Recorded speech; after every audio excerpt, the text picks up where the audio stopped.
नमस्ते दोस्तों, कैसे हैं आप सभी। आज मैं आप सभी को जो कहानी सुनाने वाली हूँ उसका शीर्षक है बंटवारा। यह कहानी है दो भाइयों की। बड़ा भाई बड़ा चालाक था और छोटा भाई भोले स्वभाव का था। जब उनके पिताजी का स्वर्गवास हो गया तो बड़ा भाई बोला, आओ कल्लू, हम पिताजी की भैंस और कंबल का बंटवारा कर लें।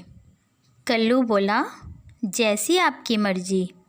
बड़े भाई हल्कू ने बंटवारा करते हुए कहा, भैंस का अगला भाग तेरा और पिछला भाग मेरा। इस प्रकार दिन में कंबल तुम ओढ़ोगे और रात में मैं ओढ़ूँगा। कल्लू ने भाई की हाँ में हाँ मिला दी। उसे भाई की चालाकी समझ में आई ही नहीं। दिन निकलते ही कल्लू भैंस के चारा पानी में जुट जाता, क्योंकि अगला भाग उसके हिस्से में आया था। थोड़ी देर बाद बड़ा भाई हल्कू भैंस के थनों में से दूध निकाल लेता, क्योंकि पिछला भाग उसका था। फिर कल्लू भैंस को चराने के लिए जंगल में ले जाता। उसे दिन भर मोटे कंबल को भी ढोना पड़ता था। दिन में कंबल ओढ़ने की ज़रूरत ही नहीं पड़ती थी। गांव के लोग उसकी दशा देखकर हंसते थे। मन ही मन कल्लू भी दुखी होता, परंतु कुछ कर नहीं पाता था। एक दिन कल्लू को एक साधु मिले। उन्होंने कल्लू की दुर्दशा देखी।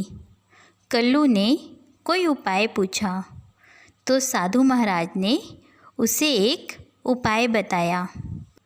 थोड़ी देर बाद उसका बड़ा भाई बाल्टी लेकर दूध निकालने आ गया।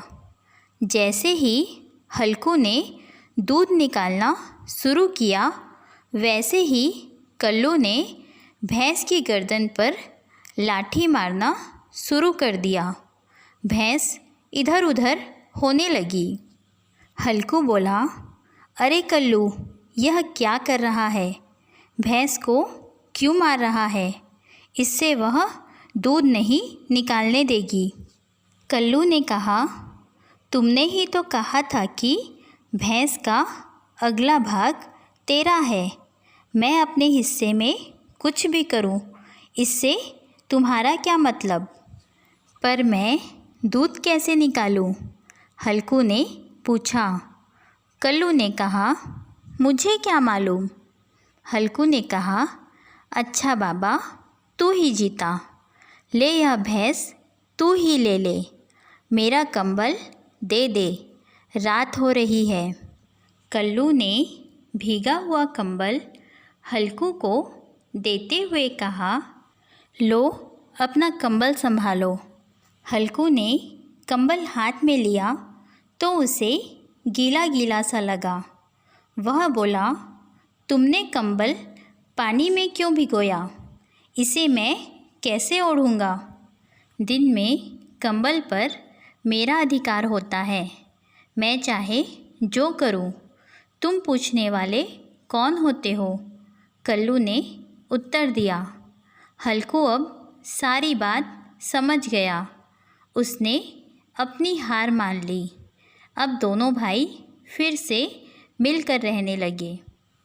इस कहानी से हमें यह शिक्षा मिलती है कि हमें अपने स्वार्थ के लिए किसी भोले भाले व्यक्ति को मूर्ख नहीं बनाना चाहिए।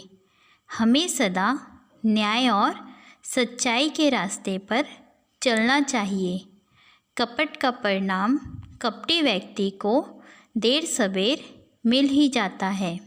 दोस्तों, अगर आपको यह कहानी पसंद आई हो तो इसे लाइक कीजिए और मेरे चैनल को सब्सक्राइब कीजिए और इस कहानी को ज़्यादा से ज़्यादा लोगों को शेयर कीजिए। धन्यवाद।